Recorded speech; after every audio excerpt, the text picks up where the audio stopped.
بسم اللہ الرحمن الرحیم۔ راشد آن وائس کو سننے اور دیکھنے والوں کو خوش آمدید۔ حضرت ابراہیم علیہ السلام اللہ تعالیٰ کے جلیل القدر نبی ہیں، خدا کے برگزیدہ نبی اور پیغمبر۔ آپ کو ابو الانبیاء اور خلیل اللہ بھی کہا جاتا ہے۔ اکثر انبیاء کرام آپ کی اولاد ہیں۔ توریت اور انجیل میں بھی ان کے بارے میں مذکور ہے۔ توریت کی روح سے آپ 2200 سال قبل مسیح میں عراق کے قصبہ ار میں پیدا ہوئے۔ آپ کے والد گرامی کا نام تارخ لکھا ہے، مگر قرآن پاک میں آزر کے نام سے یاد کیا گیا ہے۔ انجیل میں اللہ تعالیٰ حضرت ابراہیم سے مخاطب ہو کر فرماتا ہے، دیکھ میرا عہد تیرے ساتھ ہے اور تو بہت قوموں کا باپ ہوگا، اور تیرا نام ابرام نہیں بلکہ ابراہم ہوگا، کیونکہ میں نے تجھے قوموں کا باپ بنایا ہے۔ حضرت ابراہیم کی ولادت نمرود کے زمانہ میں ہوئی۔ آپ کے والد آزر بت تراش اور بت فروش تھے، مگر حضرت ابراہیم بت پرستی کے خلاف تھے۔ نمرود کو اس بات کی خبر ملی تو اپنے سامنے بلایا۔ آپ نے اسے سجدہ نہ کیا۔ پوچھنے پر بتایا کہ میں اپنے پروردگار کے سوا کسی دوسرے کو سجدہ نہیں کرتا۔ نمرود نے پوچھا، تیرا پروردگار کون ہے؟ آپ علیہ السلام نے فرمایا، میرا خدا وہ ہے جو مردے کو جان بخشتا ہے اور زندوں کو بے جان کر دیتا ہے اور مشرق سے آفتاب نکالتا ہے۔ نمرود نے شیطان کے بہکاوے میں آ کر حضرت ابراہیم علیہ السلام کو معاذ اللہ قتل کرنے کا منصوبہ بنایا۔ اس مقصد کے تحت 160 گز لمبا اور 40 گز چوڑا اور 120 گز اونچا ایک احاطہ بنوا کر اسے لکڑیوں سے بھر کر آگ لگا دی۔ آپ کو ایک منجنیق کے ذریعے آگ کے الاؤ میں پھینکوایا، مگر اللہ تعالیٰ کے حکم سے آگ آپ پر سلامتی والی بن گئی اور گل و گلزار میں تبدیل ہو گئی۔ یہ دیکھ کر نمرود کی بیٹی آپ پر ایمان لے آئی، مگر حامان کے بہکاوے پر نمرود ایمان نہ لایا، بلکہ ابراہیم علیہ السلام کے مقابلے کے لیے لشکر اکٹھا کیا۔ آپ نے دعا کی اور اللہ نے مچھروں کا لشکر بھیجا جس نے نمرود کے سپاہیوں کا گوشت پوست تک کھا لیا، یہاں تک کہ ایک مچھر نمرود کے دماغ میں جا بیٹھا اور اس کا مغز کھانا شروع کر دیا۔ اس کی حرکت سے اسے اتنی تکلیف ہوتی تھی، لیکن جب بھی کوئی چیز اس کے سر پر مارتے تھے تو اسے آرام ملتا تھا۔ وہ 40 برس تک اسی عذاب میں مبتلا رہا۔ حضرت ابراہیم علیہ السلام اپنی بیوی سارہ کے ہمراہ مصر پہنچے۔ وہاں مصر کے بادشاہ فرعون نے حضرت سارہ پر دست درازی کرنے کی 3 بار کوشش کی، مگر ہر بار آنکھیں اندھی ہو گئیں۔ چنانچہ اس نے توبہ کر کے حضرت سارہ کو ایک کنیز ہاجرہ عطا کی۔ حضرت ابراہیم اپنی بیوی سارہ اور کنیز ہاجرہ کے ہمراہ فلسطین سے ہوتے ہوئے شام پہنچ گئے۔ وہاں حضرت ابراہیم علیہ السلام نے لوگوں کو شریعت سکھائی۔ آپ نے خدا کی عبادت کے لیے جب ایک قبلہ کی دعا کی تو حضرت جبرائیل علیہ السلام نے جنت سے ایک پتھر لا کر بیت المقدس کی جگہ رکھا۔ حضرت سارہ نے اپنی کنیزہ ہاجرہ آپ کو بخش دی۔ اس کنیز کے بطن سے حضرت اسماعیل علیہ السلام پیدا ہوئے۔ حضرت سارہ نے جب فرزند کی خواہش کی تو ان کے بطن سے حضرت اسحاق علیہ السلام پیدا ہوئے۔ عزیزان گرامی، حضرت ابراہیم علیہ السلام کو 3 شب ایک طرح کا خواب دکھایا گیا۔ اللہ تعالیٰ جسے پیار کرتا ہے اسے آزماتا ہے، ویسے ہی اللہ نے اپنے ابراہیم علیہ السلام کو ایک رات خواب میں آواز سنائی کہ ابراہیم میری راہ میں اپنی پیاری چیز قربان کرو۔ جب حضرت ابراہیم علیہ السلام بیدار ہوئے تو سوچا کہ نبی کا خواب تو وحی کی مثال ہوتا ہے۔ اللہ تعالیٰ چاہتا ہے کہ میں اپنی پیاری چیز قربان کروں۔ آپ کے پاس جو اونٹ موجود تھے سب راہ خدا میں قربان کرتے ہیں اور اللہ کا نام لے کر شکر کر کے آرام فرماتے ہیں۔ جیسے ہی آرام کرتے ہیں خواب میں پھر سے آواز آتی ہے کہ ابراہیم اپنی پیاری سی پیاری چیز میری راہ میں قربان کرو۔ ابراہیم علیہ السلام نے دوسرے دن بھی یہی خواب دیکھا اور تیسرے دن بھی یہی خواب دیکھا۔ جب بیدار ہوئے تو سوچنے لگے کہ مجھے تو سب سے پیارا میرا فرزند اسماعیل ہے، کیا اللہ یہ دیکھنا چاہتا ہے کیا میں اسے اللہ کی راہ میں قربان کروں گا یا نہیں،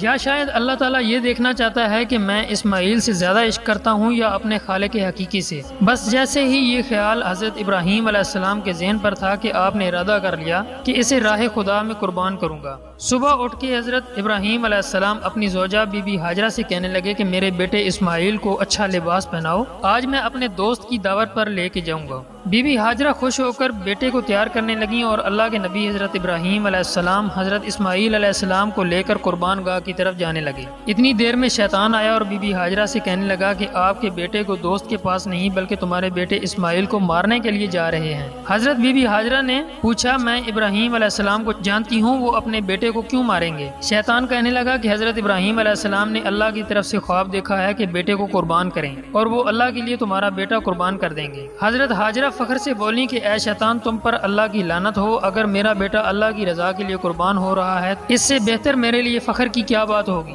میرے ہزاروں بیٹے اللہ کے نام پر قربان۔ اس کے بعد شیطان حضرت اسماعیل علیہ السلام کے پاس آتا ہے اور انہیں کہتا ہے آپ کو پتہ ہے کہ آپ کے والد آپ کو قربان کرنے کے لیے لے کے جا رہے ہیں، آپ کے والد نے خواب دیکھا ہے کہ اللہ کی راہ میں اپنا بیٹا قربان کریں۔ تو حضرت اسماعیل علیہ السلام فخر سے کہتے ہیں کہ اللہ کی راہ میں مجھے قربان ہونا پڑے تو اس سے بہتر میرے لیے کیا ہو سکتا ہے۔ پھر شیطان یہی سوال لے کر حضرت ابراہیم علیہ السلام کے پاس آتا ہے اور کہتا ہے کہ اپنا پیارا بیٹا اسماعیل کیوں قربان کر رہے ہیں؟ آپ کو کیا پتا کہ آپ کی قربانی قبول ہوگی یا نہیں؟ اتنی دیر میں حضرت ابراہیم علیہ السلام پتھر اٹھاتے ہیں اور شیطان پر لعنت کر کے پتھر مار دیتے ہیں۔ آج بھی وہ جگہ قائم ہے جہاں لاکھوں لوگ شیطان کو پتھر مارتے ہیں۔ پھر آگے پڑھتے ہیں اور چلتے چلتے اپنے بیٹے سے کہنے لگتے ہیں کہ اسماعیل آج میں اللہ کی راہ میں تمہیں قربان کروں گا تاکہ یہ واضح ہو کہ میرے دل میں اسماعیل سے زیادہ اللہ کا عشق موجود ہے۔ آپ کے فرزند اسماعیل علیہ السلام فخر سے کہتے ہیں کہ اس سے بہتر میرے لیے کیا سعادت ہوگی کہ مجھے اللہ تعالیٰ کی راہ میں اللہ کا نبی قربان کریں، لیکن بابا میں کچھ عرض کرنا چاہتا ہوں، آپ بوڑھے ہیں اور مجھ سے بے پناہ پیار کرتے ہیں، جب میرا گلا کٹے آپ دیکھ نہیں پائیں گے۔ بابا میں یہ چاہوں گا کہ مجھے قربان کرنے سے پہلے آپ اپنی آنکھوں پر پٹی باندھ لیں اور میرے ہاتھ اور پاؤں رسی سے باندھ لیں۔ بس ابراہیم علیہ السلام حضرت اسماعیل علیہ السلام کے ہاتھ اور پاؤں رسی سے باندھ کر اپنی آنکھوں پر پٹی باندھ دیتے ہیں اور چھری کو حضرت اسماعیل علیہ السلام کے گلے کے قریب کرتے ہیں اور آسمان کی طرف دیکھ کر فرماتے ہیں کہ اے اللہ اگر تو مجھے ہزاروں اسماعیل عطا کرتا تو سب اسماعیل تیرے نام پر قربان کرتا۔ یہ کہہ کر آپ نے چھری چلانا شروع کر دی۔ عزیزان گرامی، بتایا جاتا ہے کہ چھری کو اتنا تیز کیا گیا تھا کہ اگر پتھر پر بھی مارتے تو وہ چھری پتھر کو بھی کاٹ دیتی۔ حضرت ابراہیم علیہ السلام جب چھری چلاتے ہیں تو چھری کاٹتی نہیں ہے اور آپ غصے میں آ جاتے ہیں کہ اللہ کے حکم میں دیر کیوں ہو رہی ہے۔ آپ دوبارہ چھری چلاتے ہیں لیکن چھری حضرت اسماعیل علیہ السلام کا گلا نہیں کاٹتی۔ آپ نے غصے میں آ کر اس چھری کو ایک پتھر پر دے مارا اور پتھر دو ٹکڑے ہو گیا۔ اللہ تعالیٰ نے اس چھری کو قوت گویائی عطا کی۔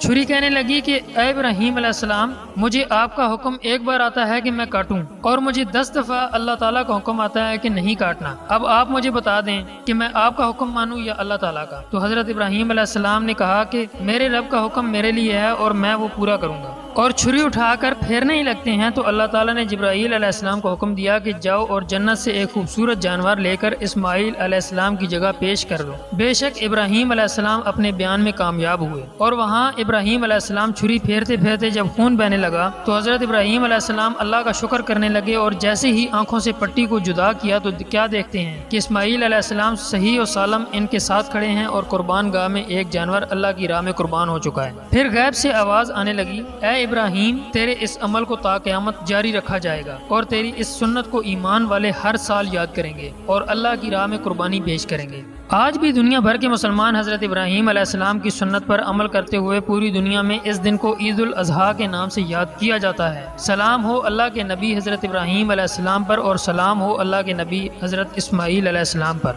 میں ایک بات کی توجہ آپ سب دوستوں کی دلانا چاہتا ہوں کہ ایک وہ تھے اللہ کے پیغمبر جو اللہ کے حکم کے مطابق ذرا سی دیر کو بھی برداشت نہیں کرتے تھے، اور ایک ہم ہیں کہ حضرت ابراہیم علیہ السلام کی سنت کو ہر سال ادا کرتے ہیں۔ ہمارے معاشرے میں قربانی کو ایک دکھاوے کے طور پر استعمال کیا جاتا ہے۔ ہمارے معاشرے میں کتنے ایسے لوگ ہیں جو صرف خالص اللہ کی رضا کے لیے قربانی کرتے ہیں، جن کی دلوں میں 100% اللہ کی قربانی کا جذبہ موجود ہے۔ آج ہمارے اندر دکھاوا بہت زیادہ ہو چکا ہے۔ ہمارے مسلمان اپنے رشتہ داروں کو دکھانے کے لیے قربانی کرتے ہیں کہ وہ یہ کہیں گے کہ یہ لوگ قربانی نہیں کر سکتے یا کیوں نہیں کرتے۔ خدا را اس سنت کو فریضہ سمجھ کر ادا کیا کریں، نہ کہ ان بے زبان جانوروں کا تماشا اور اپنا دکھاوا کریں۔ ہی ایسا نہ ہو کہ ہم اتنے پیسے لگانے کے باوجود اور قربانی کرنے کے باوجود جب کل بروز قیامت اللہ کے سامنے ہمارے اعمال پیش کیے جائیں تو اللہ تعالیٰ یہ کہہ دے کہ جن کو دکھاتے تھے انہی سے اس کا اجر لے لو۔ قربانی ایک ایسا فریضہ ہے کہ پورے سال میں کچھ غربا ایسے ہوتے ہیں کہ جو گوشت کو کھا بھی نہیں سکتے،